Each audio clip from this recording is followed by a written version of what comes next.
another episode of our Uganda Diaspora Show. My name is Lynn Komugisha, and I'm glad to have Hon Winnie. It's been a minute. I don't know where you have been hiding. You're here to tell us. Honorable Simon Mulongo, it's nice seeing you. Francis Kamuhanda, Albert Bakasara, and of course, Miriam Kyomugasho. It's having you all here today to look at the state of events in Uganda. The president has said that we need to understand why the UPDF deployed in the Congo, and it has nothing to do with M23. So far, that is what has caught my attention. And then, of course, the week came to an end, so that Dr. Kiiza Besigye was, moved from the court martial to the civil court. His charge, treason, and his era, and he has ended the strike. Not from that point, I would give Winnie from that point. With the shift of things, the state of the opposition in these few days, we have seen the country come together and rally each other to have one voice. Oppression, I don't want to call it oppression, maybe it is, but I think set arrest of Dr. Kiiza Besigye. So as it is right now, I would like to pick your mind. What is all this going to? What does this mean now that we have a change of things and maybe we're going to see a semblance of humanity? I don't know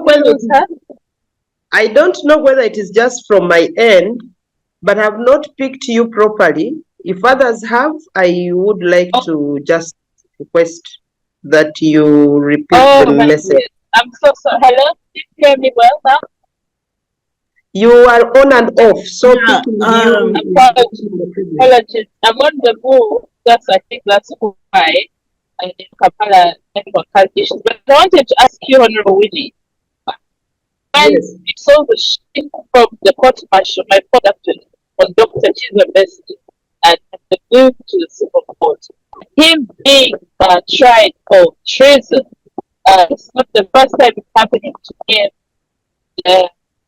Just give us a brief on what this, means to the opposition as we head for the 2060 goals. Yes, thank you so much, Lynn, and I would like to thank our colleagues at CCG for putting up this space. I would like to thank all the participants that have joined us.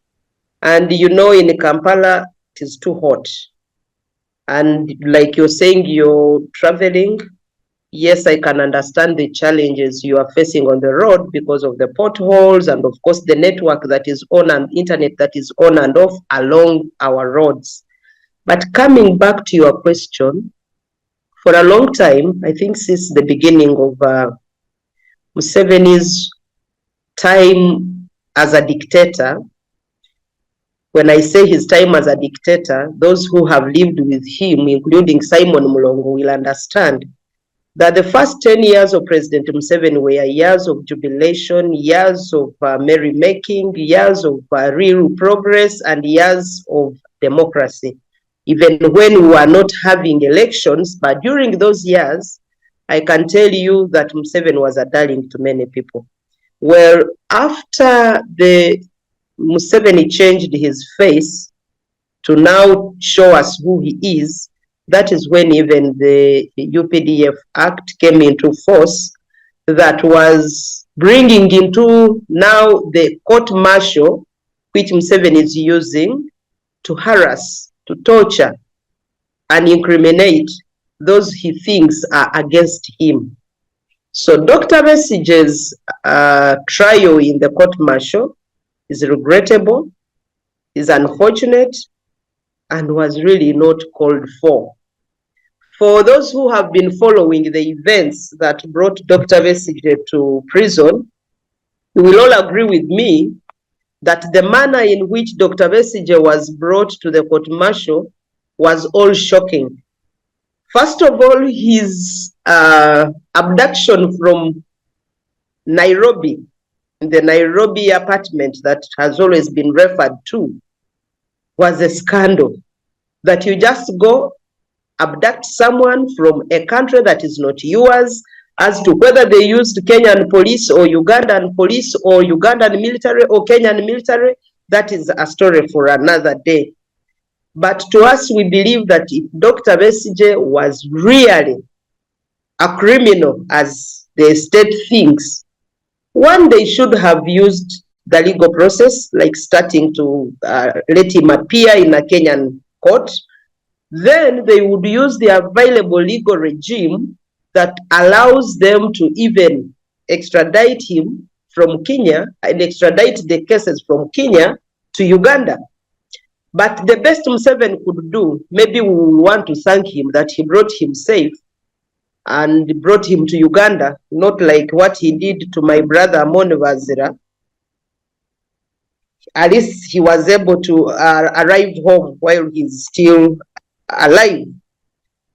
What they would have done was to start the process in the prison, in the courts of Kenya. Then they transfer the case to Uganda. But taking him to a court martial, I knew President Museveni just thought that he will use the force that he has always used on opposition actors, because the court martial has been used as a weapon for all opposition actors, and you can name them: the Kabazigurukas, the Dr. Besigye. Everybody that Museveni is uncomfortable with has gone to the court martial, and in the court martial they become the ones who are complaining. They will sit on the case like they did in the Hon Kiiza trial. They try you, they complain, they try you, they judge you and sentence you. So I think this is the maneuver that he thinks is the quickest way he can sort his enemies, and Kiiza Besigye is one of them. And this brings us to a situation where are the opposition members free to organize in their country? You know what happened yesterday to the officers of the National Unity Platform? Yesterday, the officers of the National Unity Platform were raided by the police. Police broke into the offices, they spoiled things, they left the office in tatters. And then you keep asking, is this the democracy that we all aspire to have? It's so unfortunate, but that is the country we are in. My colleagues in the NRM do not want us to say that Museveni is now more of a dictator than Idi Amin, but we are into a fully blown dictatorship, to the extent that they even want to give him ranks that ceased to exist. The son was informing the country that he has named the father a field marshal and that he will be decorated in June. When I asked those who are familiar with army ranks, they told me the title field marshal was long terminated. So he is even going for titles that no longer exist, so that at least his father can be the King of Kings, the Lord of Lords. But this takes us to where Amin was, because that was Amin's title. So to me, I believe that the court-martial has been used to suppress dissent, to settle scores with the people whom Museveni is not happy with. They will arrest you, just take you there without following any legal processes, any legal procedures. And you could see that you will take your lawyer there. It's very, very easy for your lawyer to be arrested by the army as well. The condition along the court is not a condition that will allow free expression, free communication, that will allow people to really feel safe and secure. So the arrest of Kiiza Besigye was unfortunate, was illegal. Leave alone the abduction and the arraignment in the court martial. And we thank the Supreme Court for having given us that ruling, that the court martial, some sections of the court martial were annulled, as you may be aware. And as we speak right now, the country is in shock that the state could not even say, I think we have caused some unnecessary damage to Dr. Kiiza Besigye and all those that have gone to the court martial, and therefore let us now redo our issues. It is unfortunate that now they realize that Kiiza Besigye should be charged with treason and misprision of treason. All these are far-fetched counts that they may never even defend. There are so many people who have been brought into courts of law, charged with treason, misprision of treason, and eventually, after all the inconvenience, they will tell you, we have not gotten anything against the person. All they can do is to torture you and ask that you plead guilty for any things that you have not committed. So really, the state we are in as a country is worrying. And it is even worse as we go towards, it is even worrying as we go towards the elections, because we thought that election should happen in a free and fair atmosphere as it is supposed to be. But when you see that actors are already being imprisoned and trumped charges are slapped against them, then you know that the time we are heading to is not going to be an easy time. Just be ready to see more arrests happening, more abductions happening. When I talk about more abductions happening, on Tuesday, many of the National Unity Platform young people were arrested again. So this puts the opposition political parties into a state of jeopardy, a state of fear, and a state of hopelessness. They may not be able to regroup and plan better. And I know that is what Museveni wants to put us in a situation that will make life hard for us, that will make it hard for us to even mobilize, that will even make people fear to associate with us, because they know that should they associate with us, come out in the open, the next issue is for them to be apprehended, imprisoned, abducted, or made to disappear. There are people who were arrested in 2020, up to now they have never left prison. There are those who were arrested in 2021, up to now they are still languishing in prisons. Some of those who were arrested in 2020 have since disappeared.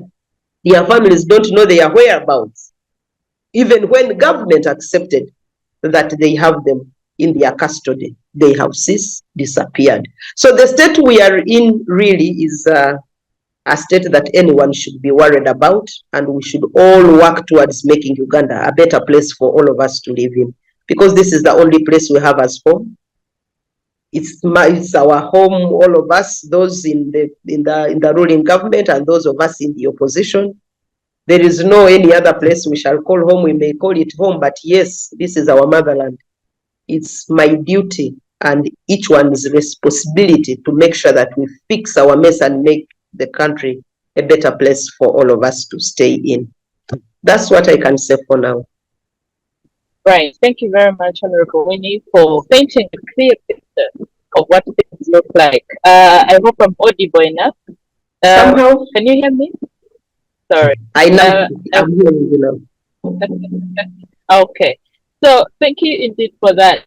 But to query some of your what you told us, I want to think that the government is not entirely bad, because people made noise about the arrest of Dr. Kiiza Besigye, and somehow the government listened. So the judiciary come in and do something. So the government give into that ruling and say, okay, fine, let's try him and follow the right procedures.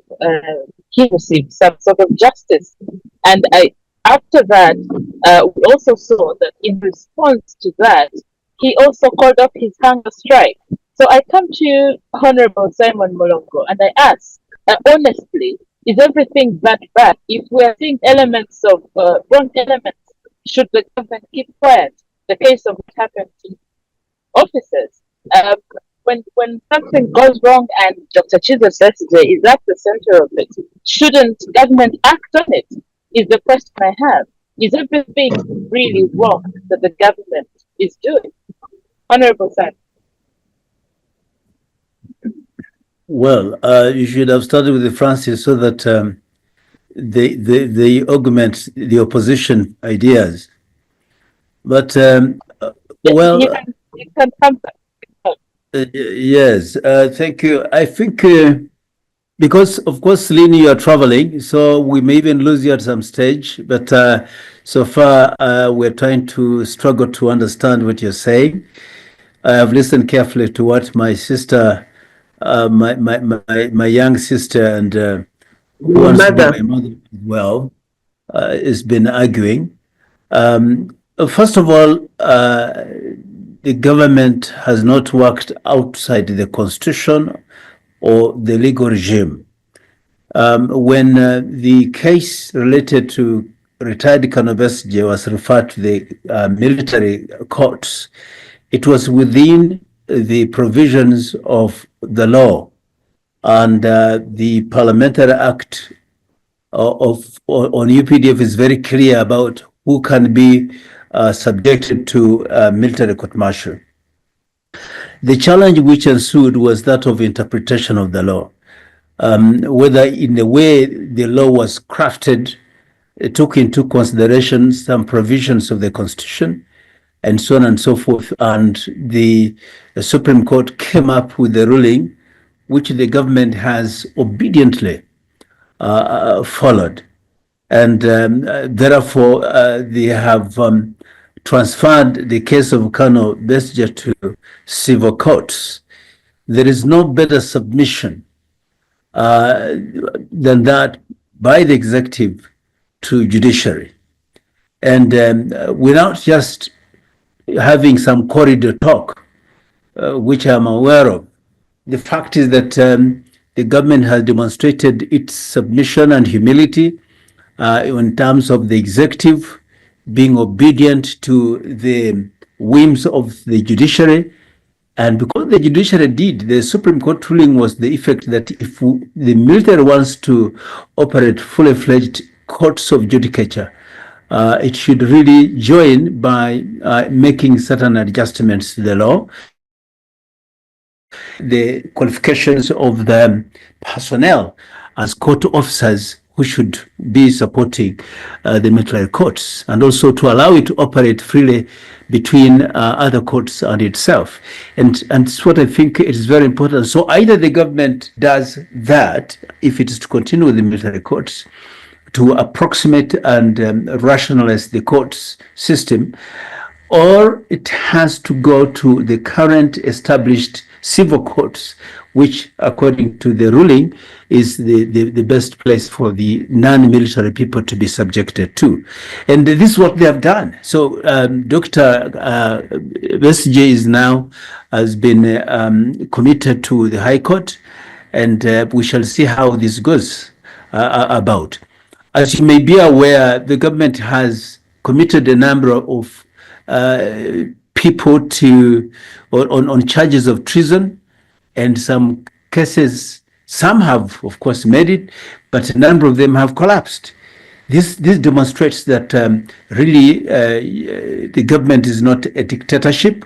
The government works with the independence of these organs of the state, because why should the Kyagulanyi case collapse on its foot, and so on and so forth? In other cases, they collapsed, which means the government can complain like anybody else and can lose cases, depending on how the courts independently make their assessment and therefore judgment.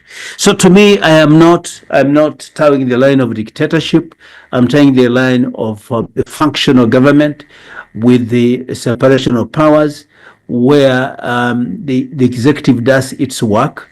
It is watched over by the parliament that makes laws, that is the one in charge of budget, and also holds the executive accountable for its excesses, to which my good sister and my mother was the leader of opposition, and she was taking on government, like holding them by certain parts of its body to say why and how and explain this. This is a functional government. And that's how she was able to hold those positions. And I was on the backbench of the government side, and we're there exchanging discourses, arguments, legislations, and doing work together as it is supposed to be. So I think that we should not be too harsh in our judgment of government, but of course we have to be critical of certain things. If there are any excesses, we all have to call upon government to check itself, to make corrections and make improvements. And I agree with the Honorable Winnie that there have been complaints about the arrests.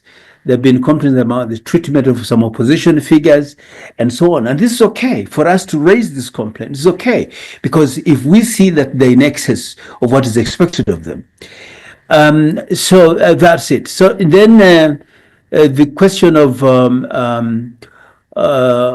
whether, because I've seen people calling for demonstrations and so on. So I just hope those who are about the lull between the transition between the military courts and the civil courts. Because if suspects were in custody and that the circumstances of those suspects would not warrant them to be released into the dark, getting them perhaps may be problematic.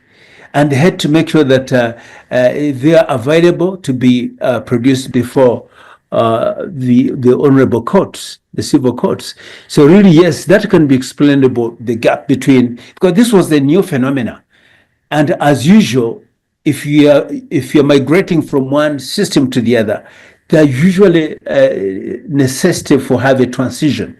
And this transition is supposed to be provided for. I remember I was in the Constituent Assembly and we discussed the question of how do you migrate from the old constitution to the new constitution of 1995. We had to provide for a whole chapter of transition.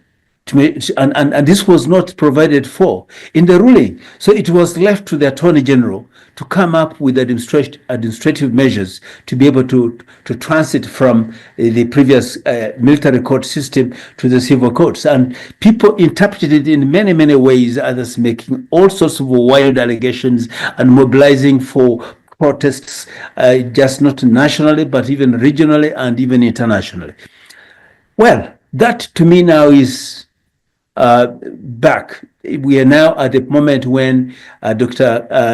Retired Colonel Kizza Besigye is now in the rightful place and as pronounced upon by the courts. And so we don't need to be so much. Well, our problem now is to ensure those who are for defense to do it, to really make sure they defend the accused. And for those who are on the prosecution, to adduce evidence, because remember, this is a capital offense. And treason, being one of the highest offenses, demands a lot. It's not on balance of probabilities. You have to convince court beyond reasonable doubt. All the counts are supposed to be exhaustively supported for the court to be convinced to determine otherwise. If you don't do that, then definitely they have to walk scot-free, like it has happened in some past. But this doesn't mean to win, to defeat prosecution doesn't mean you're clean.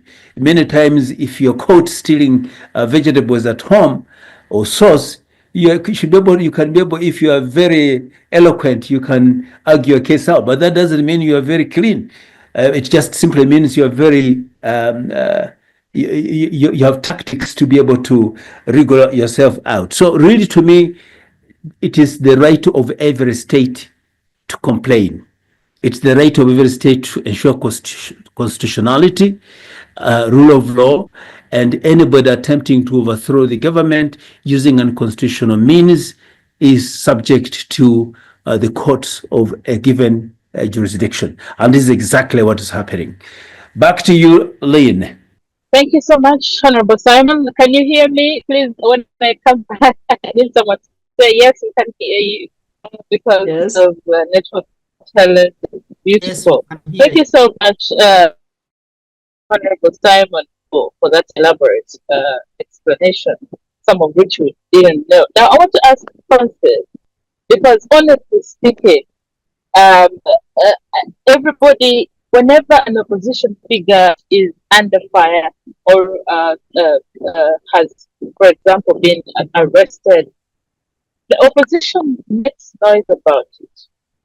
And I want you to imagine that sometimes there's never smoke without fire. So when all this happened, I asked myself, and I imagine other people, why is it that it is the opposition always in wrong? Could it be that it's because, I mean, so the opposition is that obvious, or there's actually a problem that the government is trying to address?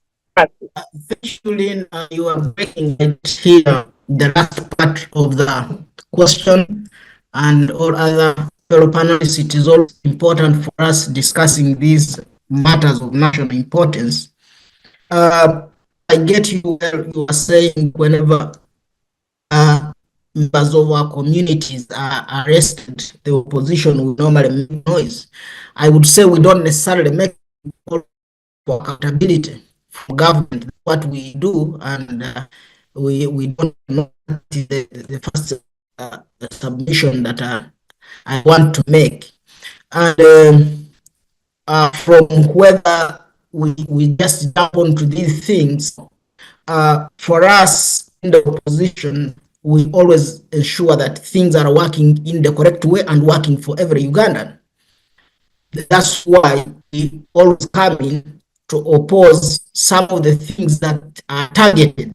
For example, for this case, if you look at the abduction of Kizza Besigye, the abduction of NUP members, all these are illegal and unconstitutional.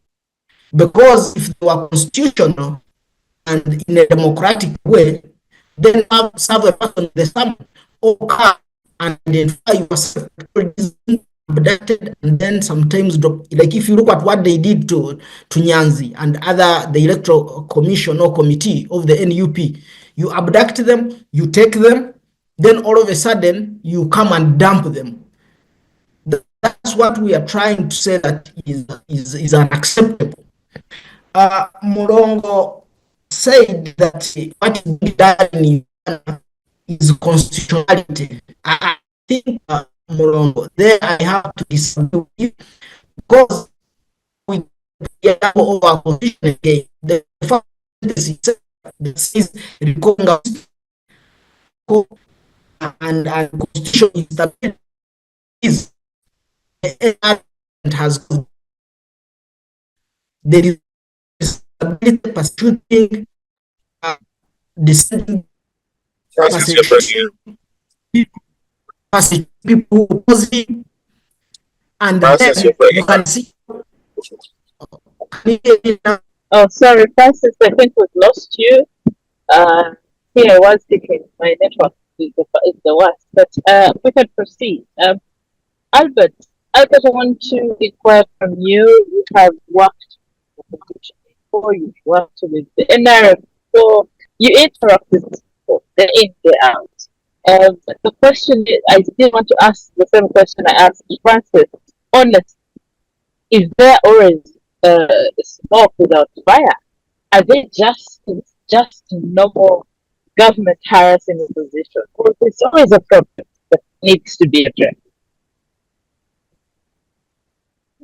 Thank you, Lynn, and thank you, fellow panelists. And I've heard the submissions of both Honorable Winnie and Honorable Mulongo.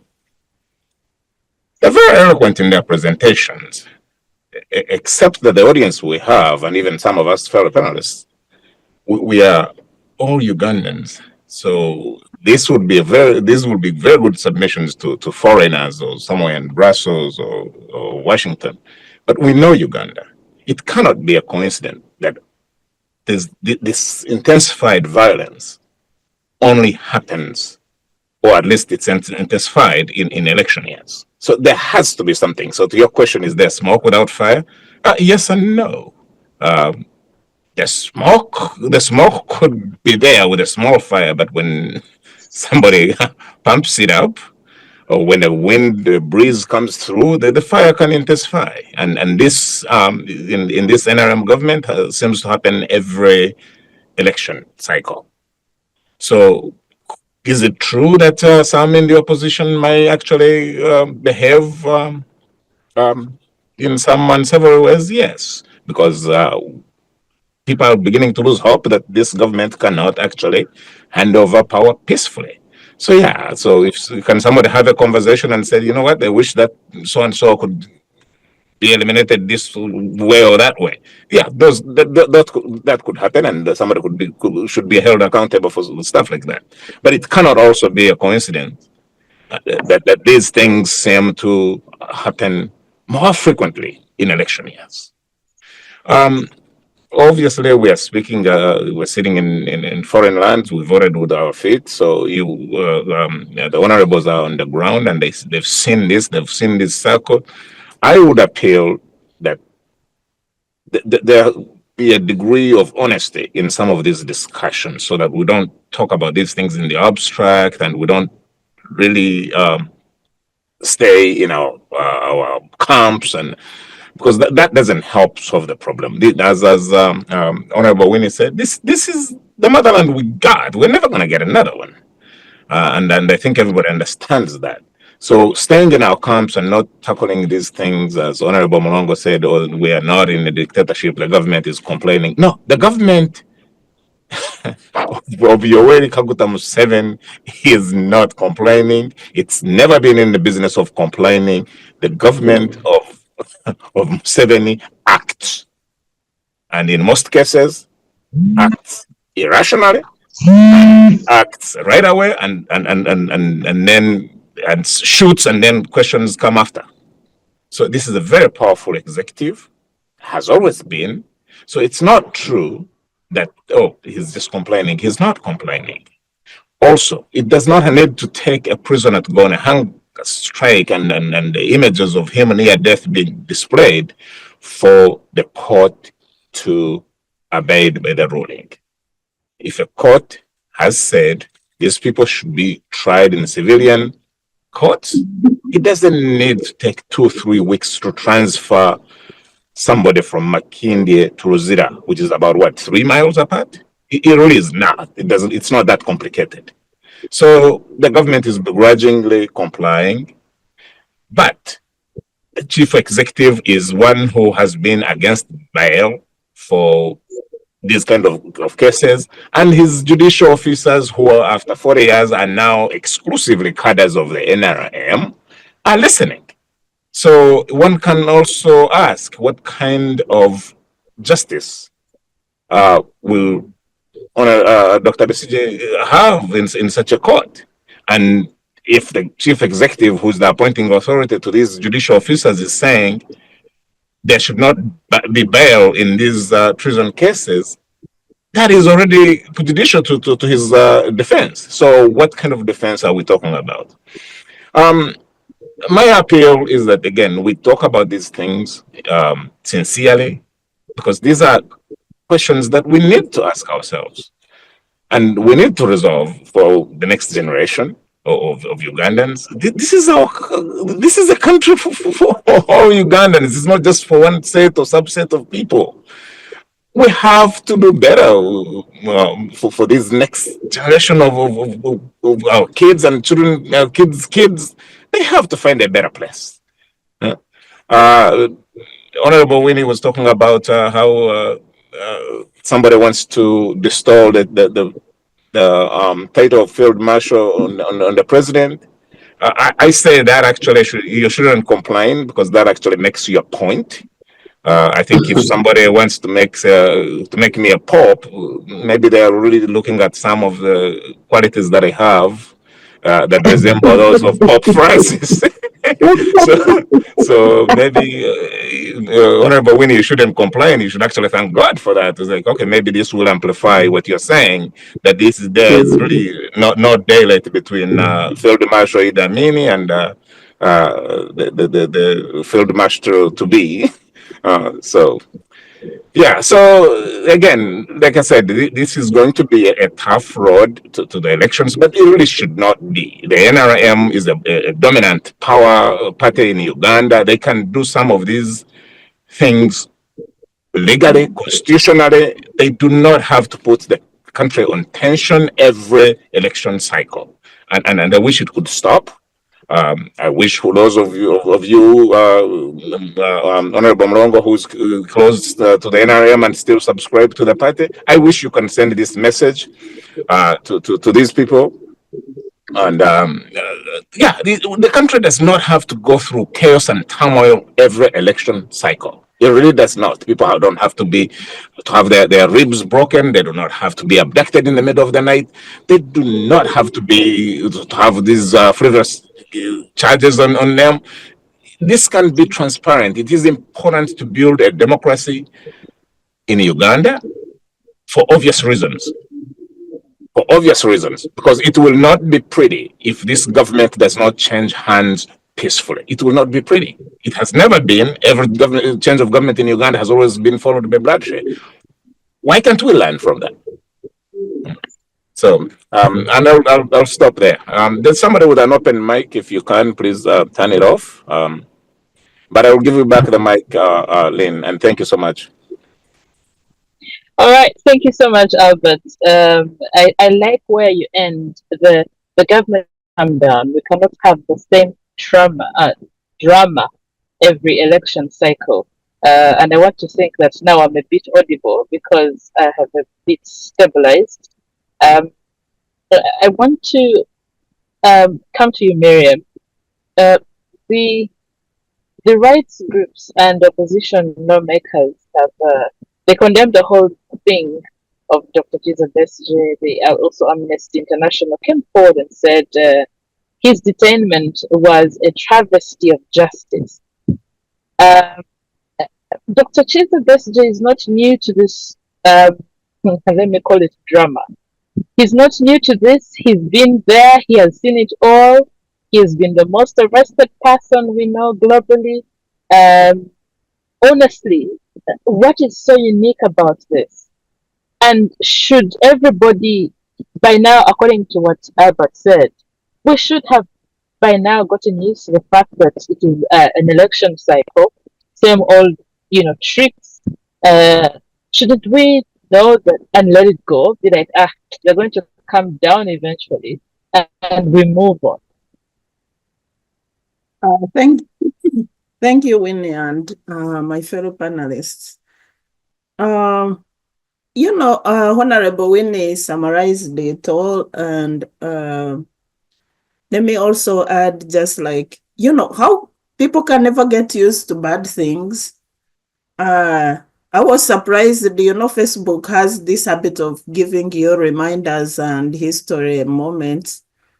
Yesterday, there was a pop-up showing me that Kiiza Besigye is charged for treason 9 years ago, which means in 2016, which was another cycle in the election. So he's been being charged for treason and treason. So what is frustrating now is that after so many years, Museveni has been around for more than 35 years. After so many years, people have evolved, countries have developed, our neighbors are really growing democratically, politically, economically. The world has moved on, but as Ugandans, we are still stuck in that basic dictatorship. Albert and Honorable Winnie have insinuated about Museveni, trying to assimilate himself to Idi Amin. He's even taking up the title of the field marshal. Idi Amin has been around for, I think, 50 years before. And so for the last half a century, Ugandan history has stagnated around dictatorship. And that's more than 3/4 of our post-independence time as a nation. When are we going to grow? When do we get out of this mess? And what do we need to do to get out from here? And what this dictatorship, unfortunately, takes sacrifices, destroys people's lives. Honorable Besigye has been a physical sacrifice for Uganda's democratic process. We appreciate that, but we are also sorry that really someone has to suffer for this long for Uganda to stabilize. There are so many people who shed their blood, hoping that Uganda will be liberated. There are so many people who have lost property. There are so many people who have sacrificed genuinely, patriotically, hoping that they are building Uganda, that they are developing Uganda, and they were hoping that the future of Uganda for their children and the grandchildren is going to be much better. But 50 years or more than 50 years down the road, we are still stuck at point one, a dictatorship, a military dictatorship. Simon is trying to sugarcoat and whitewash this process of, jumbling around courts and how the military is denying Besigye his freedom or fair hearing in the judicial process as prescribed by our constitution. We all know what the CDF tweeted immediately after the Constitutional Court, the Supreme Court gave their ruling. He said, Kizza Besigye is going nowhere and nobody's going to listen to the court's ruling. This is the Supreme Court in the land. And if you can't, as a state institution, the military is under the government, is under the constitution. If one person, a CDF, comes out from wherever he's coming up and he says, the Supreme Court has given a ruling, but we are not going to adhere to that. It's such a shame. And it's even when we had the worst moments. So it's like even under Museveni, there has never been a time when a CDF would come up and contradict a court's ruling openly. So it's like we are getting worse. This moment, we have a CDF who is like above the law. And we have a commander-in-chief who does not care about whatever a CDF does. And the military, it doesn't care about other states of institution. The judiciary and the executive and the legislature are ideal at the same level, and they are supposed to check each other. They are like four stools of the democratic government. But if one leg, the executive, is using the military to undermine the judiciary, Albert said the judicial officers today are now like cadres of NRM. Granted, but still there is a flicker of the rule of the law, and we still have hope that the constitution is still there, however much it's been abused and with amendments here and there. But now we have seen a situation where now that is eroded. Nobody still respects anything as far as other government institutions and the checks and balances of power are concerned. So where are we going from here? What is the future of Uganda?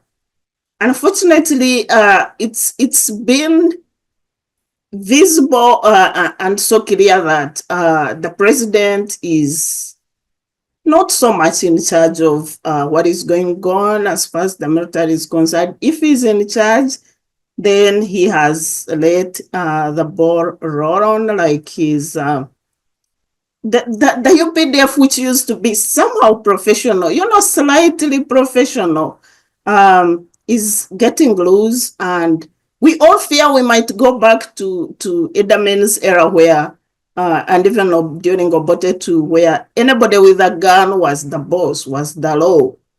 And I don't know how much or how long it's gonna take us to that. And talking about the election season, as civil society and even every other Ugandan, we still have a nightmare of what happened before the 2021 elections.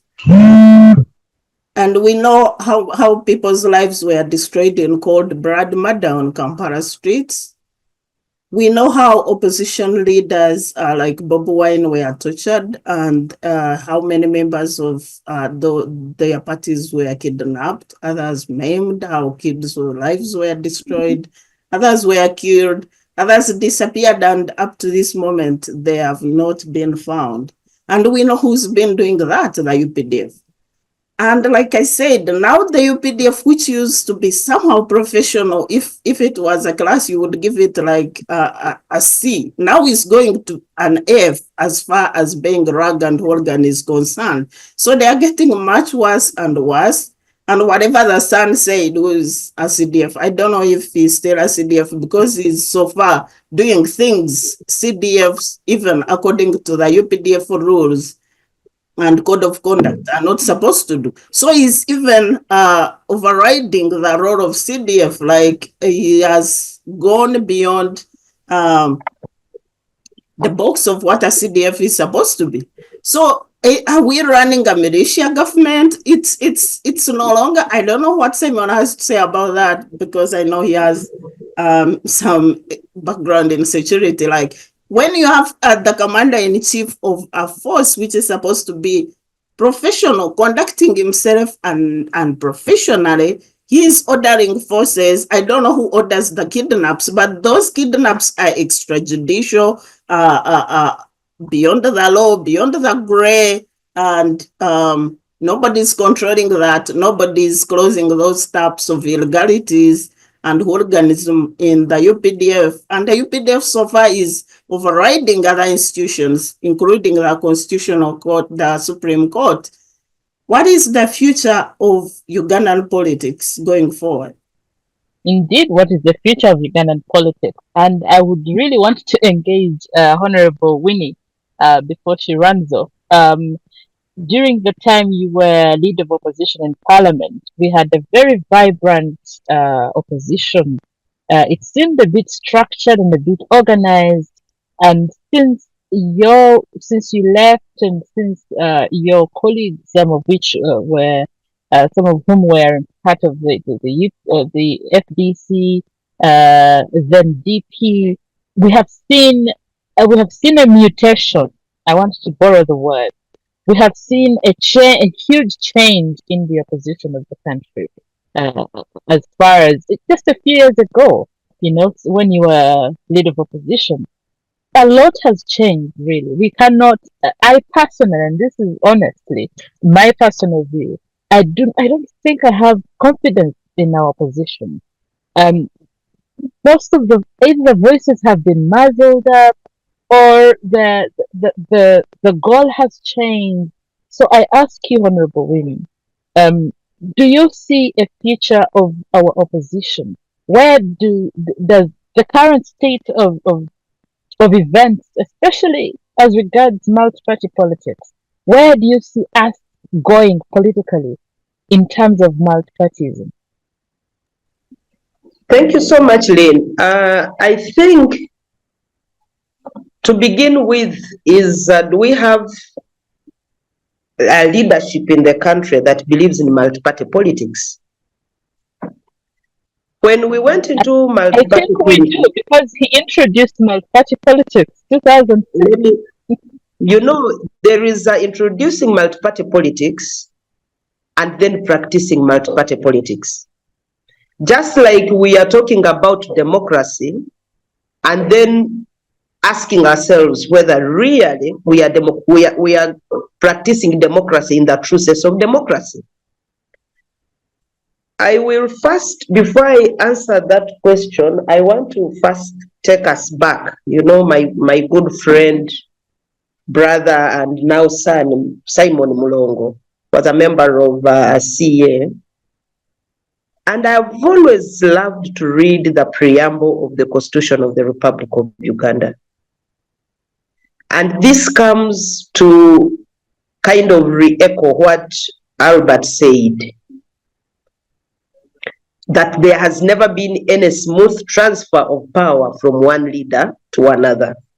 And the preamble of the Constitution of the Republic of Uganda precisely talked about that recalling our past, which was marred by violence and conflict, and then we want to put a constitution that was meant to address the past, a past that was chaotic, a past that was full of bloodshed, a past that was so funny that we always don't want to associate with. But now we are coming back to that past. Because what was the past? That there was no smooth transfer of power from one leader to another. Any transfer of power would be chaotic. To the extent that President Museveni said that the problem of Africa is not that we are poor and nothing else, but that the problem is the leaders who overstay in power. If by the end of this time, Museveni will have finished 40 years in leadership in Uganda. If there can be a word called overstaying in power, really, what would 40 years be? That would be overstay in power. So he becomes part of the problem of the country. When the constitution was made, now we come back to the question that you asked. Before we even get to it, when my brothers were putting together the pieces of the constitution, they knew that we needed to have, in a democracy, separation of powers, that the parliament will be independent for purposes that Mulongo talked about of appropriation, representation, holding accountable the executive, that is oversight, and also to make sure that they make the laws. But that the executive will then implement what comes from parliament using the money that parliament will have appropriated, and then the courts can interpret and use the laws that are made by parliament, so that the state runs as a unit. But like you have heard, Albert mentioned it, Miriam has equally alluded to it. As we speak right now, there is an overthrow of state institutions to the extent that each arm of the state is under the presidency. That's why you will find that while we have ministers and we have departments of government, each department of government has a similar unit under State House. We have the IGG, there is a special unit at State House of the anti-corruption kind of committee that is doing the same work that the IGG is doing. There is a parliament does budget, but there is a Minister of Finance that is supposed to do the budget of the nation together with the Minister of Finance. There is a committee in the presidency. They call it the presidential budget something, that is supposed to first look at the budget, then that is when the budget will come to parliament, and we knew that this is a responsibility of parliament. But even when parliament is supposed to look at the budget, there is a committee, a specific committee, and some of the members of this committee are members of parliament under the presidency. There is a unit in the Ministry of, in the presidency that is supposed to oversee the issues of agriculture. You will see that some sections of the agriculture sector are given to the army to manage under the Operation Wealth Creation. You will see that almost all government institutions have been duplicated under State House. That worries us because it increases the cost of doing work in the country. It increases the cost of administration, such that much of the money that will be going for service delivery is now going into paying allowances and salaries for all these types of cadres. But why this? It is just to patronize the public, to patronize the people. They are used as a form of patronage so that the systems of the state don't work very well. And you find that some of these agencies, some of these units that are under the presidency are more resourced than the official institutional units. And this should worry us as Ugandans, that the president was just hold every bit of state institutions into his hands. I know Mulongo will say, what do you expect the president to do? You don't want him to work, to understand what is happening in the institutions. We want him to understand through the ministries. That is why we have cabinet ministers. By the way, for your information, our country is the only country that has a huge number of presidential advisors who are on payroll. Over 100 advisors, and majority of them will tell you, we don't see the president. Why do I bring out all this issue? I want to get back to what my brother Simon Mulongo said, that Winnie was a leader of opposition, and coming back to your question, that Winnie was a leader of opposition, and yes, together we were holding government accountable. Yes, the reason why we should have a very active opposition is that it will act as a real mirror to the government. The opposition must be in position to hold the government accountable, to keep the state in check in terms of its expenditure, in terms of respect of the rule of law, in terms of protection of human rights. And this is the job that the opposition should do. And I think I want to thank you for the comment that you held the opposition together. While I was leader of opposition, I tried to play that role.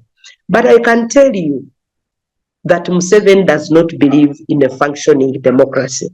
And because he doesn't believe in a functioning democracy, he doesn't believe in multi-party dispensation. To the extent that even when he allowed the constitution to be amended to provide for the office of the leader of opposition and provide for multi-party politics, he reluctantly did that. He reluctantly did it because he was even saying it in his own words, that the imperialists, our development partners, and that at that time he would say, our development partners have forced us that we go into multi-party. That's when they will continue funding us. But remember, there is a section of Ugandans that went to court to ask that a functioning democracy must have a multi-party dispensation so that we have freedom of speech, freedom of association, and freedom of expression. His campaign, and I still remember vividly when he was campaigning for a return to multi-party dispensation. I attended a conference in Serena Hotel, and he said we have been forced by the courts and by our development partners that we go multi-party.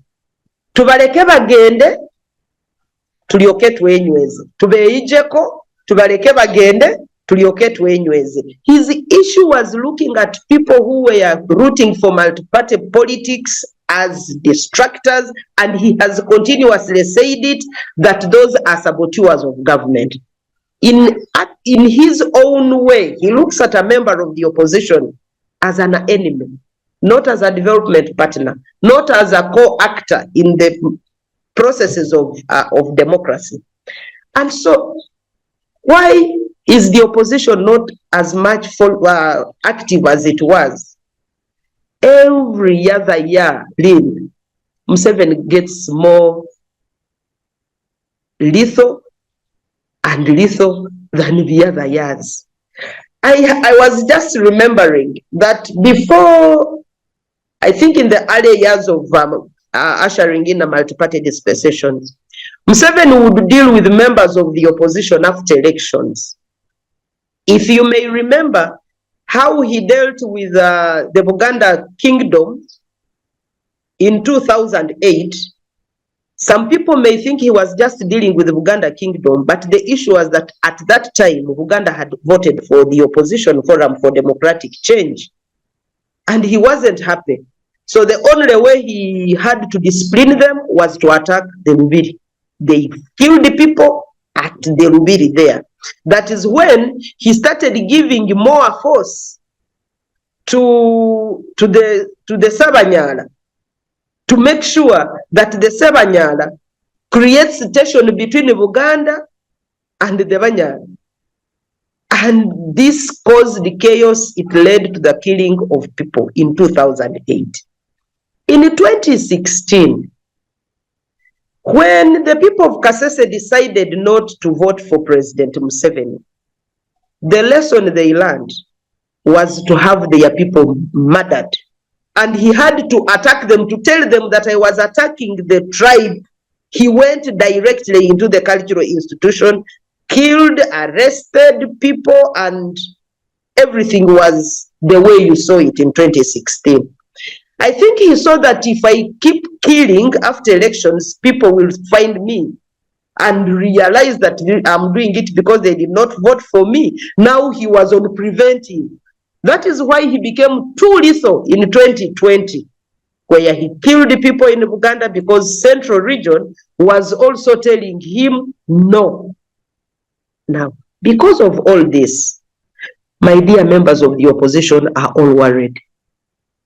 Members of the opposition are all afraid. They can no longer speak in the same voice. And I know the NRMs keep saying, why do you always complain that your people are bought? He has used other sophisticated ways to bring down the cohesion in the opposition by bribing some. There is a lot of money that is making rounds around parliament. There is a lot of money that is making rounds in political parties. So you can't expect that some of the political parties that are now working with President Museveni can still speak with clarity of purpose in the opposition, while you are planning as members of the opposition to speak with one voice. There is a section of the opposition which is in government that is saying no.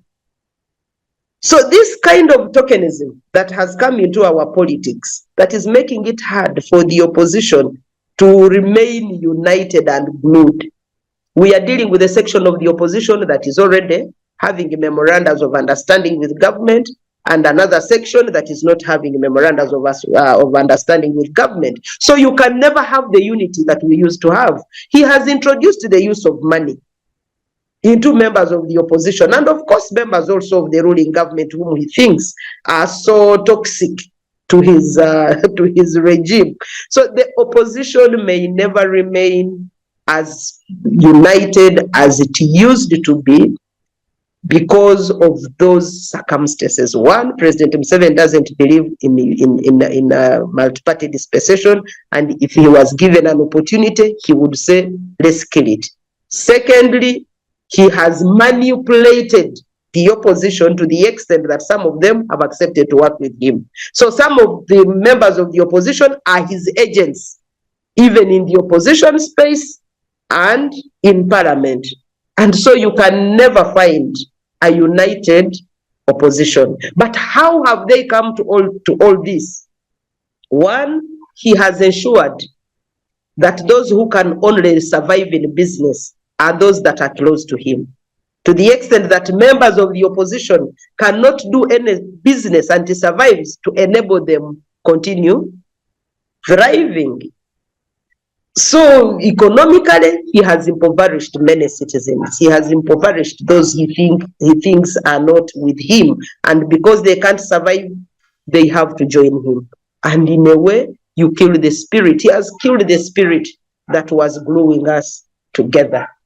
Having said that, I still believe the opposition is working hard. Those who are still there are working hard. That's why you will still hear the voices of a few saying, no, we can continue to fight for the rights of Ugandans. We can continue reminding the regime of Article 24, which guarantees the respect of human dignity and protection from inhuman treatment. And so when people are abducted, when people are mistreated, like Besigye is being mistreated, you will see some squares of the population raising up to the occasion. And by the way, at the beginning, you did ask a question. Why do members of the opposition keep shouting and shouting? Can't Besigye get used to this situation? We have made it our duty that an attack on any Ugandan will be an attack on all Ugandans. Mistreatment of any citizen is a mistreatment of all citizens. And I think that is the principle of human rights defense.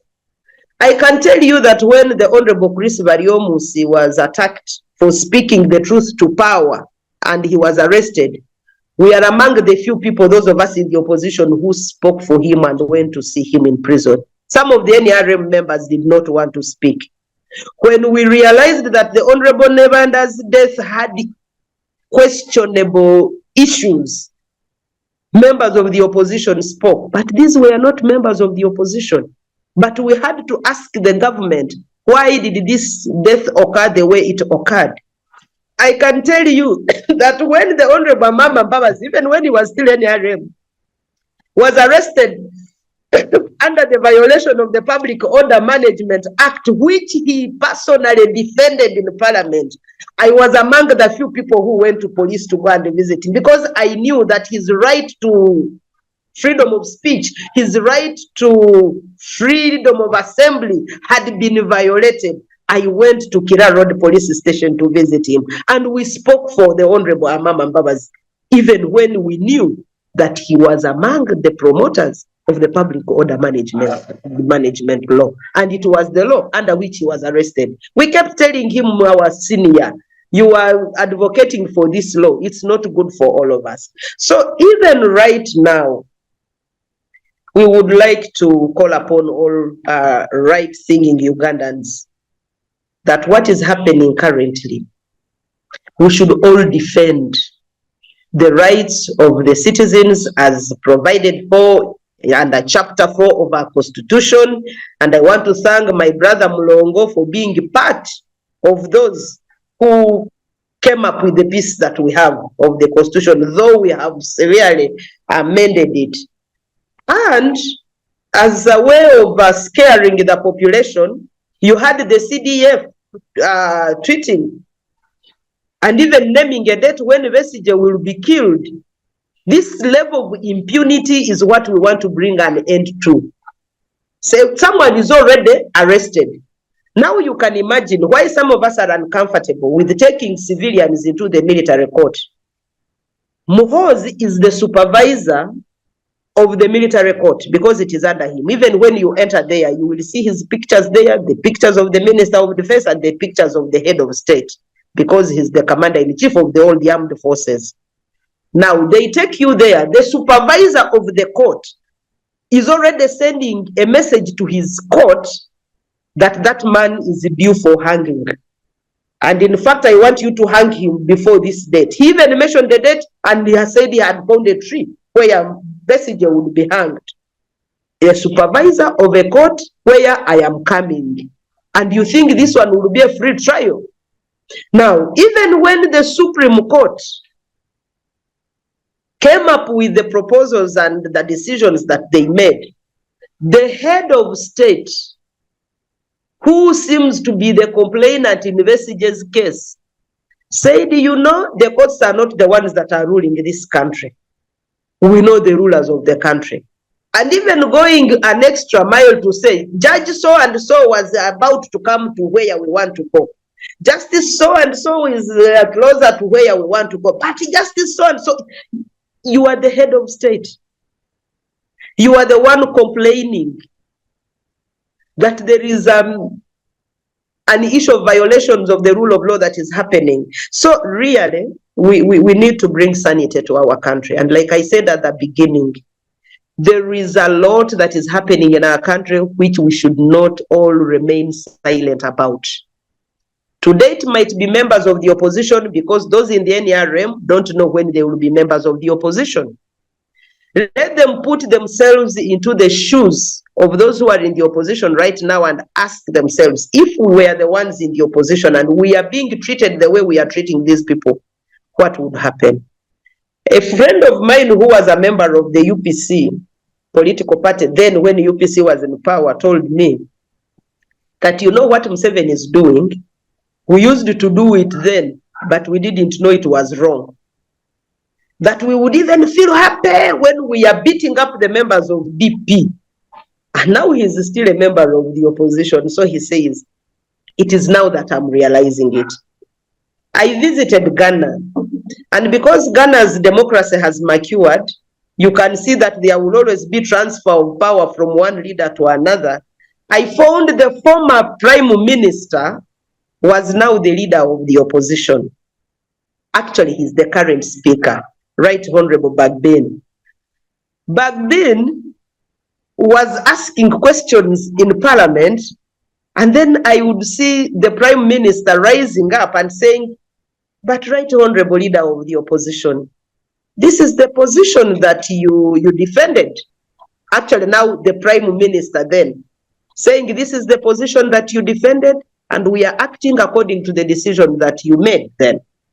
So please, when you are in power, just imagine yourself out of power and do things that will defend you even when you are out of power. And so I wish to conclude by saying that one, Museveni never believed in opposition. It was a thing that he took, he calls it a chimara. It was a local concoction that he did not believe in. He calls it alien. He thinks it was an issue that came in with that was brought by the foreigners.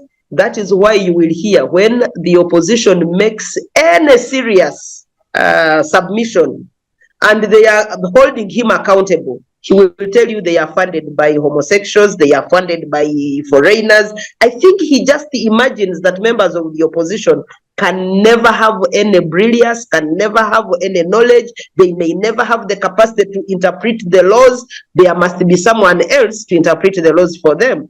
If they do something that is in the interest of Ugandans, they don't love their country as much as the foreigners want it. So everything that the opposition does, there will be a relationship with the foreigners. And that is what happened when I was spearheading the campaign against the removal of age limits in parliament. Museveni told everybody, whoever wished to care, that it was the foreigners that were funding me. They asked, but this is a campaign for citizens. Citizens are telling you, please stop violating their right to freedom of choice and their right to have a smooth transition of power from one leader to another. Give them the chance to have that opportunity, and you get out of the stage.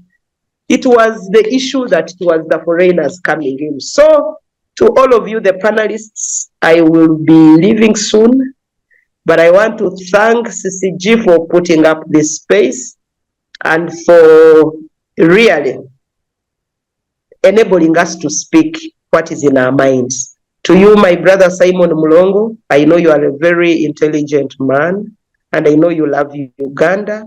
I know you love your country and you wish it well. Speak to your leader and tell him that enough is enough. We are fighting for freedom for all of us, including yourself. We are speaking that there must be non-violation of our rights as provided under Section 24 of the Constitution of the Republic of Uganda, that there must be a return to respect of the dignity of the human beings of Uganda, that people should not be treated inhumanly. And when we come to the issue of Dr. Besigye calling off his, yes, indeed, because he knew that he was now held under custody illegally. The time when the court, the Supreme Court pronounced itself on the issue of the court-martial not being in position of holding Besigye and trying him because he's a citizen, though it was, the ruling was not actually for Besigye, but was for Kabaziguruka, and Besigye being a citizen, it automatically applied to him. He was supposed to be released. Even when he's taken into the normal court, the civilian court, I'm not so sure that the issues which they were brought into the court-martial are still the same issues that they have brought against him.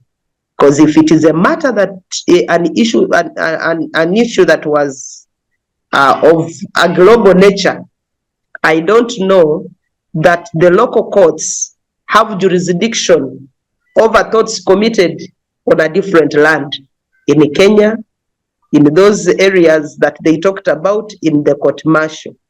I'm waiting to see what will happen, but we should stop hiding behind the law and saying we are hiding behind now the processes to continue torturing, to continue violating the rights of citizens and making life hard for those who depend on them. Besigye is a family man. Besigye has dependents whom he must take care of. He's a man who must take care of his health as well. We really want to pray that God gives him strength and he continues to fight for the good of all of us. Thank you. Right. Thank you so very much, Honorable Winnie, for making time and for sharing your insights with us. I hope next time we can also engage you on more pertinent issues as we head into a more, exciting, the scary political season. Thank you very much for your time. Right. I want to take Yeah, I want to take some comments from what Honorable Winnie has said. Maybe and we can dive into the issue of DR Congo and how we are in there, but not for M23, whatever that means. Francis. Yeah, but before we go there, I don't know if I'm given a chance, but I thought my Oh, sister should have waited because for her to only offload and then she disappears. It's not good manners in among the Wakonso that you deliver food and you don't partake with the guests, then you just run away. However much she wants to go away. Honorable Winnie, what Simon, say you? Simon, Well, hello. I put it to you. Yes, Honorable. my brother, I know that it's not good manners to offload and then you run away. But you also know that sometimes duty will call. I know for a fact that Francis and Albert, together with Miriam, including the moderator, will be in position to answer some of the concerns that you have. Because like Albert said, we all live in a country called Uganda. We know what is happening in Uganda. What I'm talking is what is happening home. All of us know it. So I just want to request that you allow me to leave, and then I leave my brothers and sisters who are still here with us to handle the queries that we may be having. Is that okay, my fellow members and panelists? Yes, Honorable Winnie. Thanks But for your before time, Honorable. you leave, in Yes. your submissions, I came to learn that NRM is no longer dictatorship, but it is a terrorist organization because it qualifies. If you go by the characteristics of a terrorist, Yeah. calculate fear to achieve, advance its ideological goal. That's what they are doing. They have assassinated, they have kidnapped, they have displaced people, they have killed people, and they have caused injury. All these are attributes of who a terrorist is. They only hide behind being the ones in power, and nobody can touch them. Yeah. My brothers and sisters, may God bless you. Mulongo, we shall talk about it again. No, I'm disappointed that you want to behave like these politicians who want to just be heard, but they should not also listen to others. But it's okay if you have no time for But that. I think we should allow her to move on. We will definitely engage her some more. So I wanted to hear from Francis.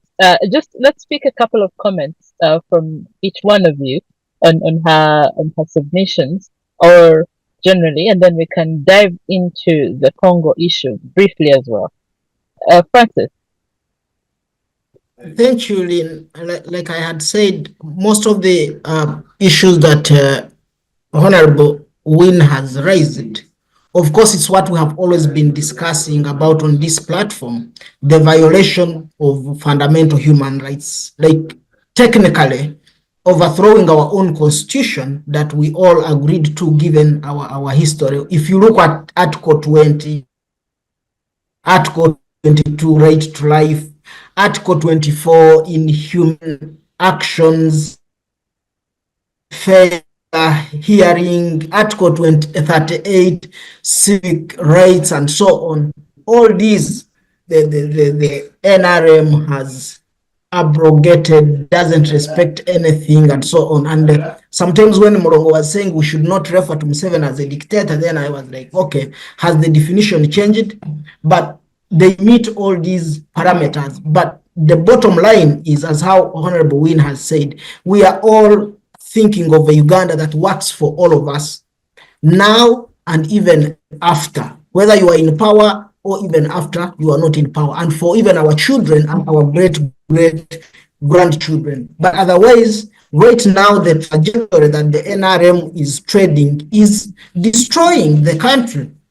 Like, for example, it has sowed seeds of disunity, seeds of discontent. Nobody is like proud of their own country, and that is very dangerous. So the high time we again begin thinking of how do we bring back all these elements that bind us together as a people, as Ugandans, the better for us to salvage our country. But otherwise, we are treading a very dangerous path, which may not be in position to lead to development. So I would also say free all political prisoners first.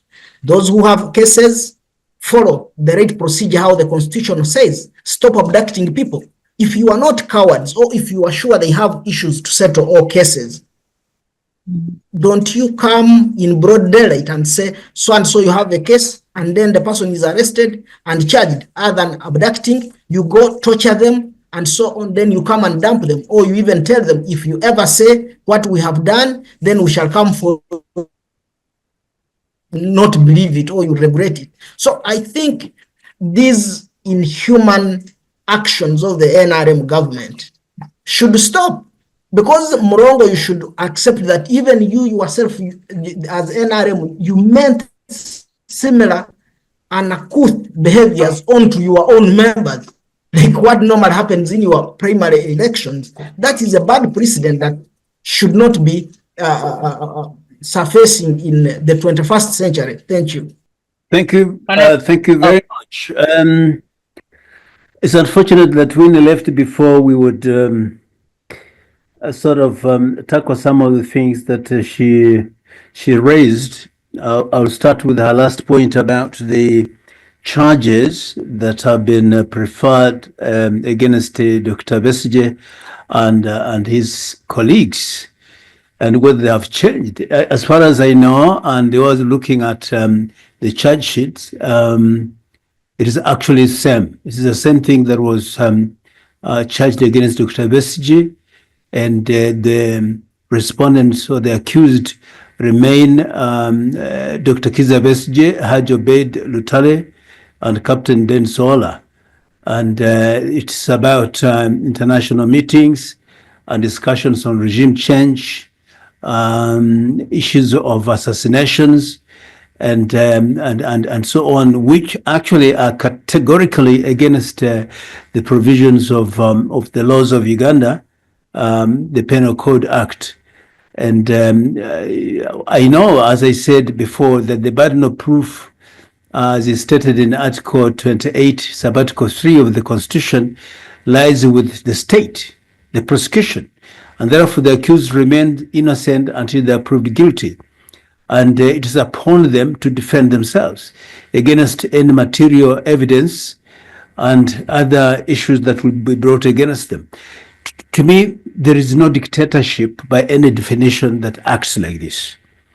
You can argue whatever you want. Dr. Besigye was arrested, yes, in Kenya, and was brought to Uganda and charged in a court of law, whose jurisdiction was challenged in a court of law.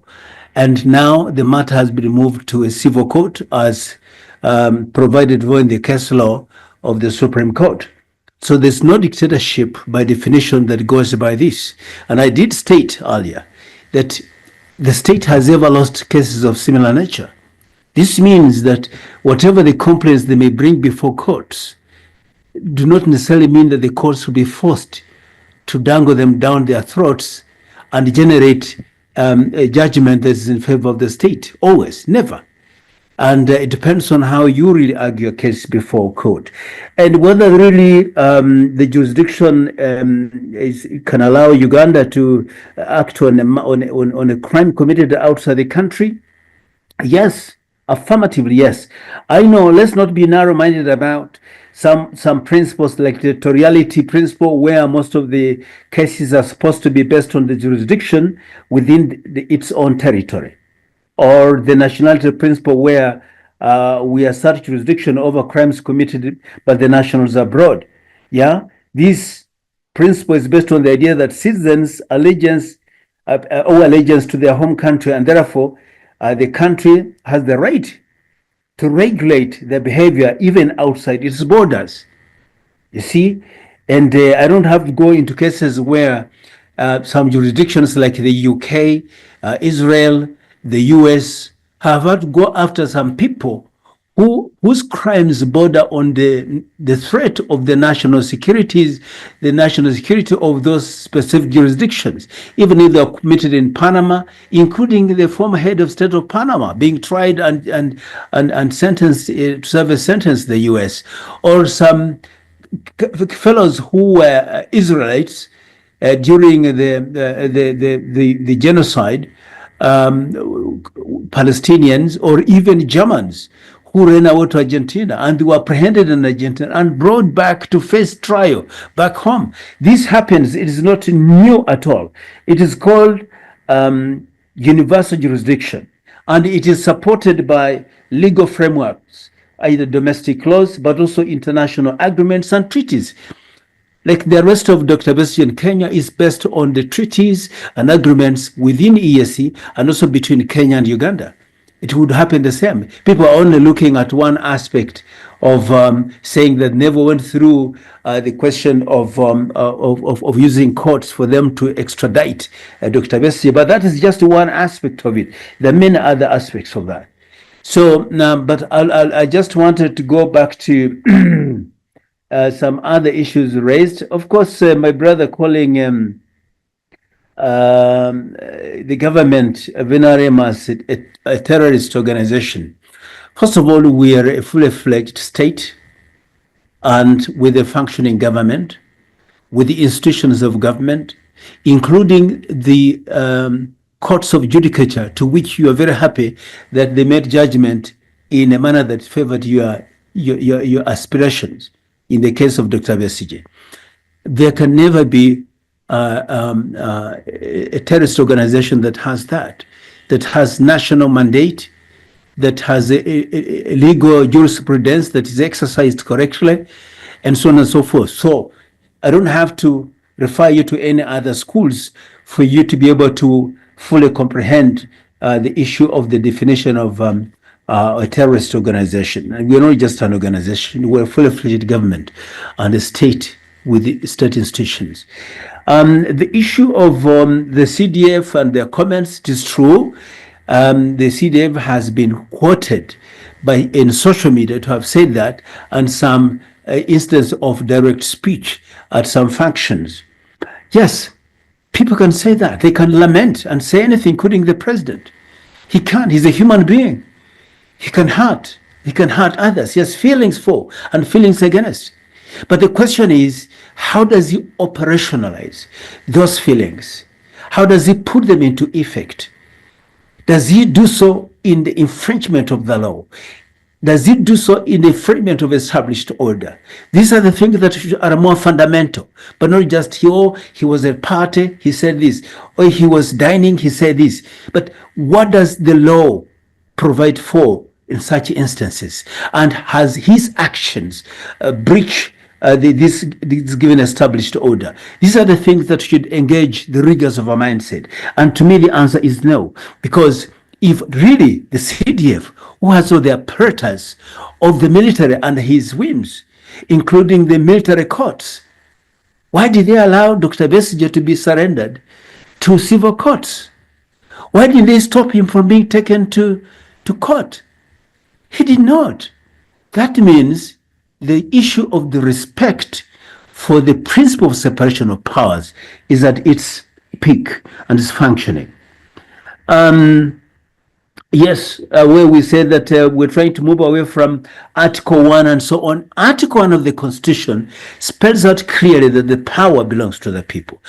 And which power is supposed to, now people don't quote this last part, exercised in accordance with the provisions of this Constitution. People don't want to go to that part because then it nails them down. Power to people per se does not mean that they're able to become judges. It doesn't mean they're able to become revenue authority, or they become prisons service, or they become police. They have power, yes, but the power is exercised through the provisions where it creates ministries, departments, agencies, and such institutions that the power can be exercised. And that's what is happening in Uganda. And yes, state structures are non-functional and so on. My sister Winnie should have been here to listen to this. This is more of loose talk.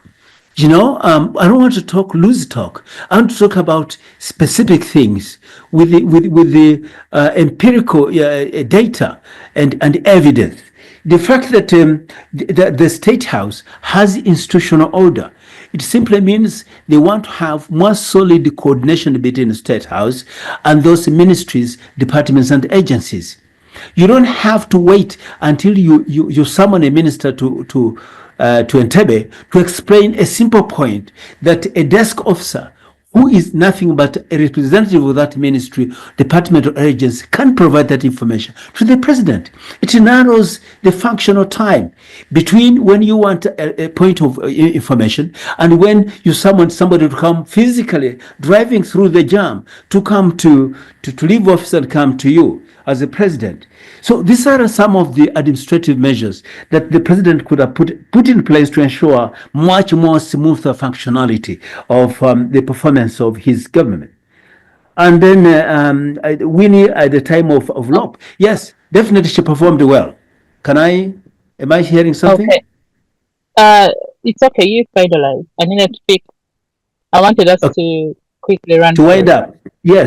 Yes, because you gave people to speak so much against the government and you don't give me adequate time to respond because I'm just 1 against 4. So you shouldn't multiply the number of times that you've given them to me, at least a fraction.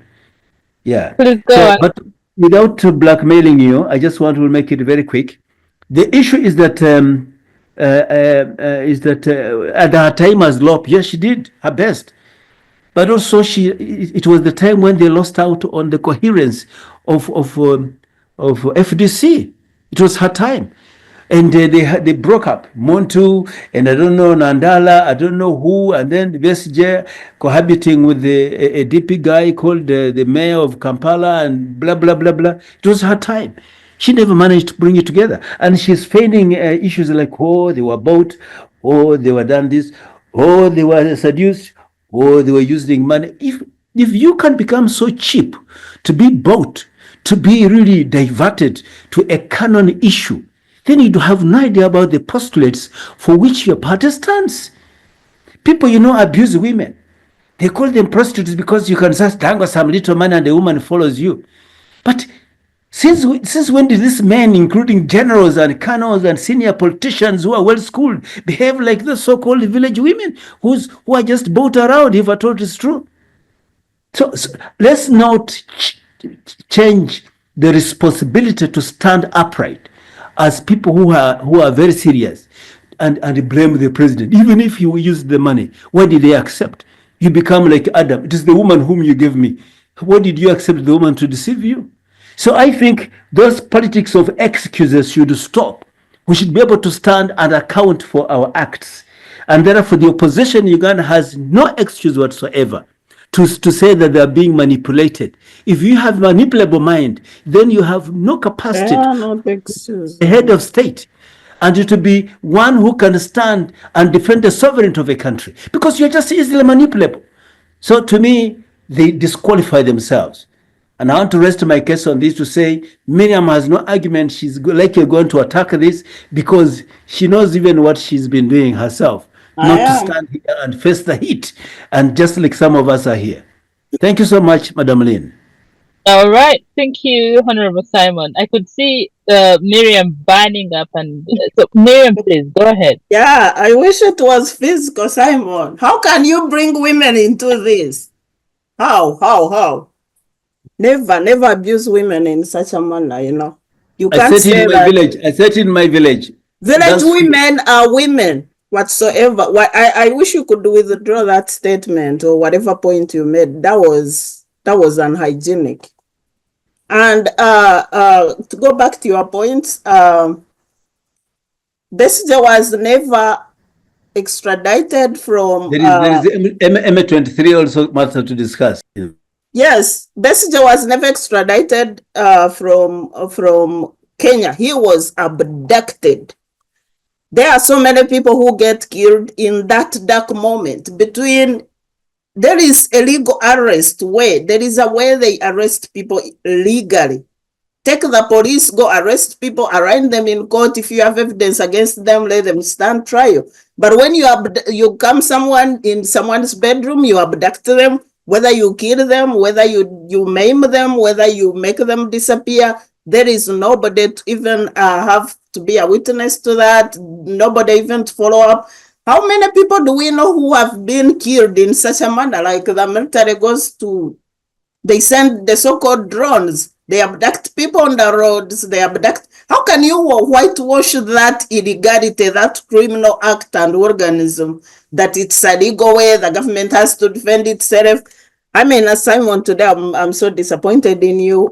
We don't have much time to go through that, but remember, even Museveni to concede to the Constitutional Court, to the Supreme Court ruling, and take Besigye to the civilian courts was a result of so much pressure from the civil society and state actors in Uganda and opposition political parties and even the parliament. The speaker every day was standing up to that to make sure that the military, the military junta, the executive heed and obey the Supreme Court ruling. We can't say he considered or he just obeyed as the way it's supposed to be. He was forced to do that. I never forget it. Even the Commonwealth organization had to send in a protest letter. So there was international pressure, there was local pressure for him to concede, and he lost on that one, and we shouldn't forget. And I want to applaud everybody who participated in that democratic process. Well done. I hope it wasn't supposed to be there. I mean, it shouldn't have been necessary. Everybody should have obeyed the law, and if the constitution, like someone, I think it's Albert who said, from Makindye, from court martial to civilian court, it should have taken 1 day just to take the file from here to there. Then the case is hard. Then you maybe ask time to gather your evidence and organize the prosecutor's file and move on in an organized way. But the military was insisting on holding Kiiza Besigye even when they had no legal mandate to do that. That's how dictators work. Abducting people, you are not arresting people the legal way, you are abducting them until people have to force you to release them. And let's be honest, these abductions have been ongoing ever since when? I don't know. And we don't even know the many people who lose their lives in that process. Because when someone comes and knocks on your bedroom and grabs you at night and throws you away, maybe some things are even, some government abductions are even blamed on thieves or ordinary criminals, yet it's the military, the government military, which is kidnapping citizens. And like Francis said, that's not even a dictatorship, that's a terrorist organization. So we are being led by terrorists, and Museveni shouldn't even, it doesn't qualify to be a president of a country because he's a criminal right now. And thanks to his immunity, he would be facing so many cases in court about killings, about abductions. And there are so many things, dark things which have been happening and nobody's talking about them. We all know them. People are assassinated on Kampala streets. Nobody knows who has done it. But we all know we have a military government which is very strong and could investigate. But the files are lost. The investigations are destroyed midway somehow. The cases die. You don't know what happened. But then the questions keep hanging. Who killed those people? Who is killing those people? Top military officers, top politicians, opinion leaders. They have all died, and we all know that. So. And that the challenge we have is, as we always go close to election time, that's when all those criminals escalate. Criminals by the government, by extrajudicial killings, abductions by the state agencies against innocent civilians, against opposition leaders. So the question is, what are they going to do since we are going to 2026 elections? And all facts going, we all know that NRM regime has weakened. totally, completely, and Museveni's support has declined. That's so clear to everybody. So as his power is being threatened, you wonder how is he going to retaliate? What effort is he going to put in as far as violation of people's rights and oppression using the military? Is he going to put in order to rig elections in 2026? Lynn, I don't want to waste your time, but again, Simon, please never use women in such a way to really describe a dictatorship. Thank you. Thank you very much, Miriam. I'll give a reason to respond. 1 minute. First of all, for us to use things like "I'm disappointed in you," who is not disappointed in the other? It is not correct. If we are not going to be disappointed in each other, we shouldn't come to one single forum. Okay, fine. But women have done no crime. Women have done no crime on that. Yes, but the issue is to be disappointed. I said some people say. I didn't say it's a fact. I said some people, and people argue. And if they argue like that, and they cheapen a certain portion of the community, our mothers, our sisters, because those women are my mothers, they're my sisters. And then that means they exalt men to be much more stronger and resistant. And I'm using that as a metaphor to make my case, and I can make it again and again as long as people use it against women. It's wrong to use it against women. Repeating a wrong statement doesn't make it right. It's not a wrong statement, it's a common statement in our village. Okay, and Simon, I think due to time constraints, I can cite authorities. Now, we shall solve that later. Yeah. First, we go to another issue briefly, and then we call it a day. Yeah, but why are you stopping me before even the minute has ended? You said 1 minute before it ends, because you interjected before I was even 20 seconds, and now you are ruling against it. Then let's move on. Because you see, to even say terrorist organization and all this, fine. You can use every vocabulary and adjectives you want, but this is an established government with the constitutionality and the rule of law, and that's why we have courts which you are praising, whose rulings you are praising, and there are also jurisdictions who bundle up people and chase them out of their countries. Let's not forget that ruling even came out of pressure and so on. Why don't you call them names as well? So I think that ruling came out of extra pressure from the civil society. You can call it what you want, but the fact that the ruling happened and within jurisdiction of this country. Okay. All right. Thank you, Miriam and Honorable Simon. Let's quickly take a look at what's happening. On Tuesday, the UPDF deployed in the town of Bunia in DRC, and President Museveni last evening, came to clear the air. And he said it is misinformation, apparently, after watching Al Jazeera. There was that Uganda had deployed troops in Eastern Congo to help the government of Congo fight M23, which he said is not true. And he goes ahead to say about 4 years ago, the government of Congo requested that the Ugandan army help the Congo army fight ADF, and he was clarifying it. So the question here is, first of all, there's M23. There's the issue of Rwanda denying involvement. Now here, Uganda is also saying, for us, we are not there for M23. What actually is on ground? What does all this mean? Because now we are confused and we don't know who's saying what or who's, being honest with us. I want to begin with you, Francis. Francis, you've been quiet. Let these two first calm down a bit. Honorable Simon, has he also run away? I've escaped terrorism from some ladies. Come on, don't be a coward. The issue is Uganda's deployment in the Eastern DRC has not started today. We're about 4 years since we deployed there with a clear agreement between us and Kinshasa.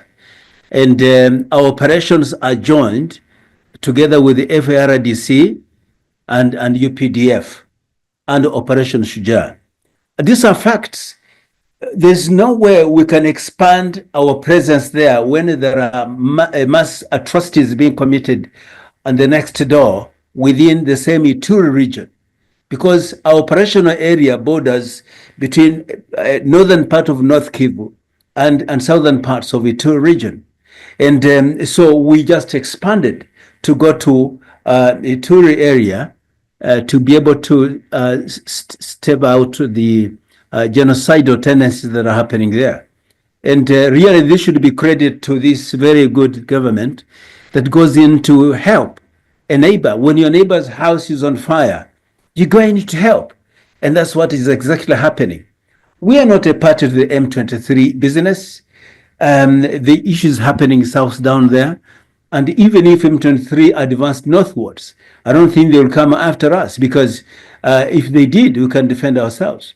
But for them, there are ethno-nationalist group fighting for what they believe is the right or their cause. And whether they're supported by Rwanda or XYZ, those are details. But that is their own business. But for us, we have bilateral agreement with Kinshasa, and everything that we do is in proper agreement and with full knowledge of Kinshasa.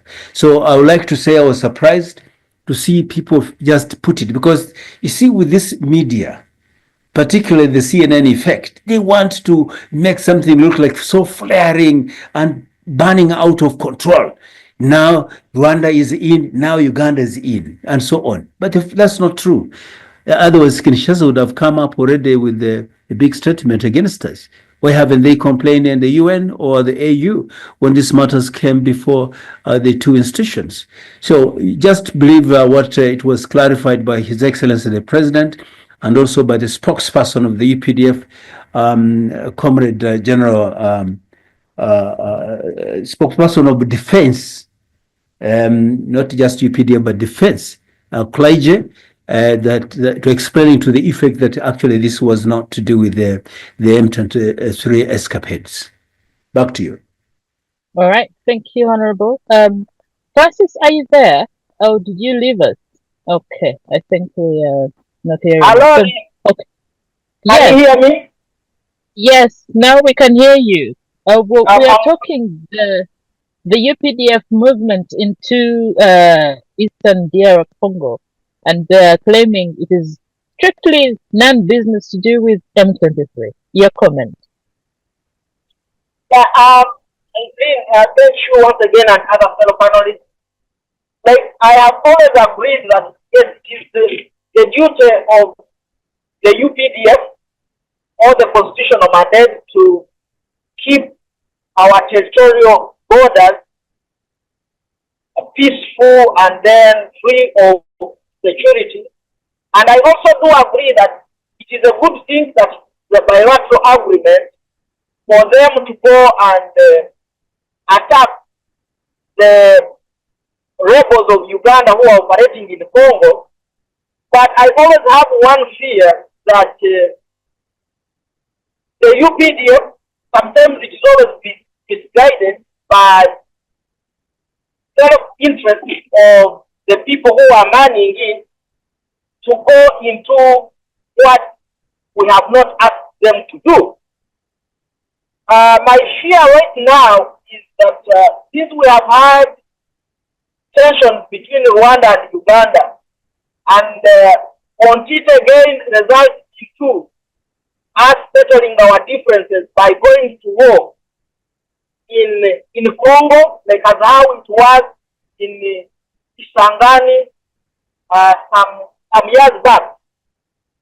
But again, I would have said that it isn't wise that even the tension that is in Congo for our forces to continue doing a joint operation, soldiers of Congo. At this point, I think being accused that we are part and parcel of what is destabilizing Congo, it would be better that our soldiers withdraw and then we come and secure our border, and then we leave the Congolese to settle their differences. The only part that we would be playing is like what took place in Tanzania for us among the bilateral kind of meetings that is trying to discuss how peace can be achieved in Congo. In one or another, whether we like it or not, yes, Mulongo has said that, oh, if M23 advances north where we have deployed and they attack us, we are ready to defend ourselves. So that's where I always fault our government, not at least think ahead of time and avoid trouble. So that's what I can say for now, that the deployment, I wouldn't support it for now. It would have been a withdraw, secure our border. Right, thank you. Yeah, and then we move forward. Thank you. Thank you very much for that, Francis. Miriam, what say you? The conflict of Congo is not new, and it's Hello, so Miriam. sad. Lynn, the conflict of Congo is not new, and it's so sad that every other round we see the same cycle. The East African community governments coming in to support rebels, to overthrow the elected government in Kinshasa. Simon said that the current president of DRC gave Uganda a mandate to go in and defend the Ugandan border on that side of Congo. But we all know that Ugandan forces are fighting on the side of M23, which is fighting the elected government in Kinshasa. So I don't know whether they are fighting on two sides at the same time, two opposing sides at the same time, or one of them is being dishonest about it.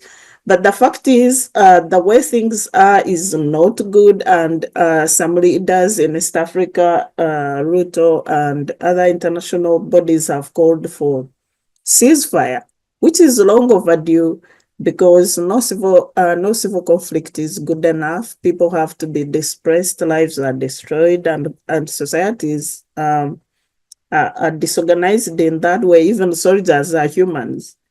So is the conflict really necessary? But is the problem is the government of Kinshasa really ready to talk peace or to negotiate with the rebels, or are the rebels even ready to negotiate with the government?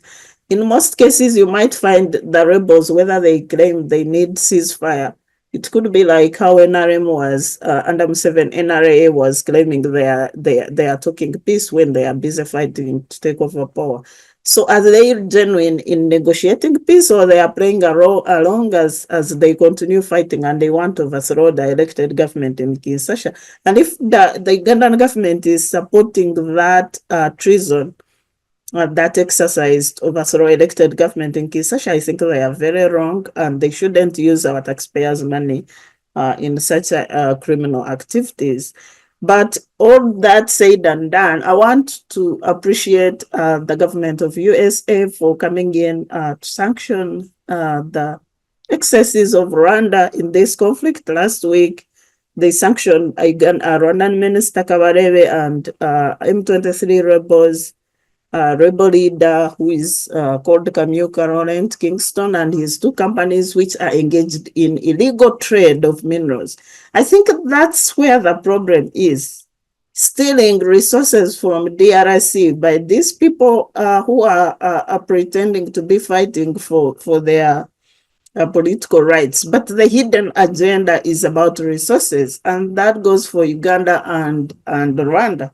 And the fact is that this won't be the first time. We lost a case in international court where Uganda has to compensate DRC for the minerals they stole from there.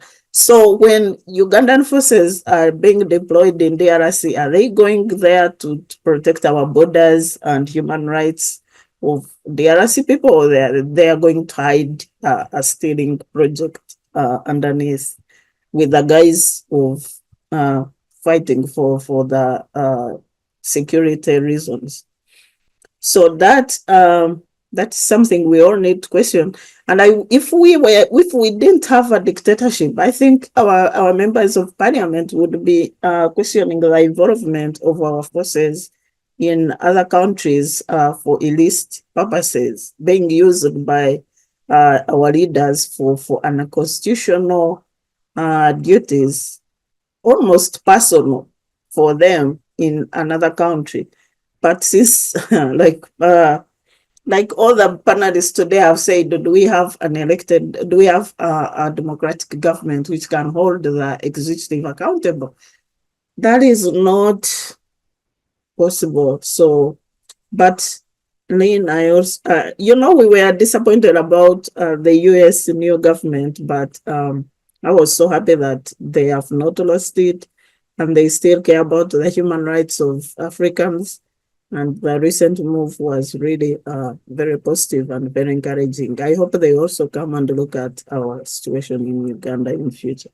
Yes, I think we can do concluding remarks. We begin with you, Simon, and please respect the women. Before I respect you and you demonstrate that you need respect, the new topic of you people went around and added a few things. Can I just speak to that before I can conclude? Yeah, sure. Now, the question, you see, sometimes we said... Oh, thank you, Miriam, and the other fellow panelists. In my conclusion, I would say, number one, that as Uganda, we need to go back to the rule of law and constitutionalism. We need to stop persecuting political opponents because we are in power. We need to respect each other and ensure that we are instituting democratic governance as opposed to some kind of dictatorship and unleashing terror on the citizens. That one is not going to help us, but otherwise we will keep in a vicious cycle of avenging and revenge, which is not healthy. Then lastly, we may have bilateral agreements when things are going down, like the deployment again in Bunia. It is important again to come back to Parliament, and we have all the citizens of Uganda endorse, whether through, of course, our members of Parliament, the representatives, whether it is okay we should go ahead and deploy there, or our forces come back and defend our borders, and we leave other people to sort out their differences. They want to pick up arms, but then rather we keep engaging in peace talk, like as how it was during the recent Arusha meeting for the East African community leaders and SADC. Thank you. Thank you, Francis. Simon, are you back on? Yes, I'm back. I don't know what happened. It looks like some dictators are trying to frustrate my network. And they're acting in a terrorist veins. Now, the issue is the joint EAC and SADC summit did not happen in Arusha. Let's be current. It happened in Dar es Salaam. And the discussions were very cordial. Now, Parliament exercises its oversight function to the ministries of internal affairs and immigration, and they do that. That's almost every day, at least at a committee level.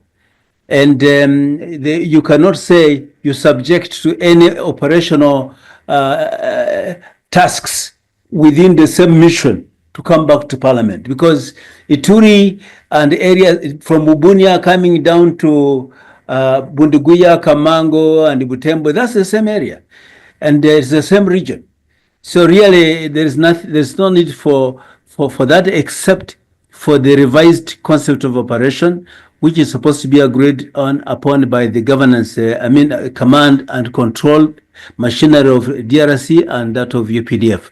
So to me, finally, Uganda is not a dictatorship, because Uganda has a fully-fledged democratic function, and also it has institutions of government, separation of powers, and Parliament operates according to the constitution, so is judiciary, so is the executive. There are accusations of excesses and which even some of us see, and we should not accept that.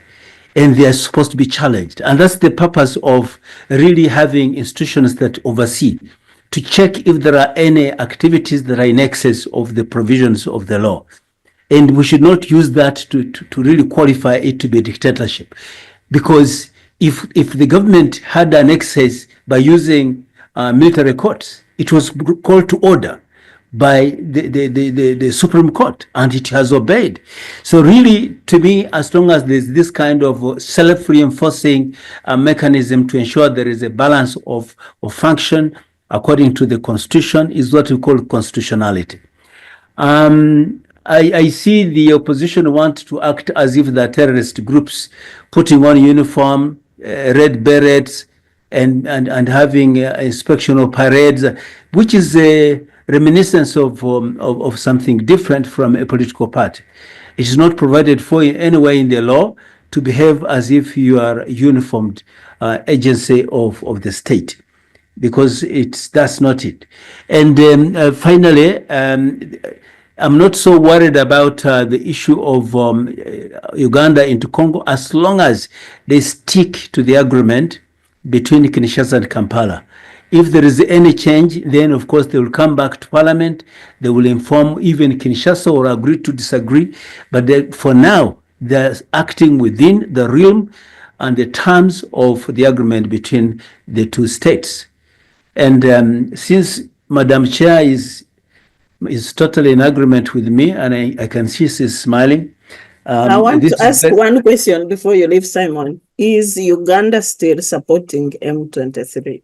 Uganda supported M23 at the time they agreed with the Kinshasa and UN that they can be relocated to Uganda, and they spent almost 8 years in Uganda. That's how we did the support. Our support was to accommodate the refugee in the name of M23 and allowing and facilitating the talks between them and Kinshasa, which happened for the first 2 or 3 years, and it died down.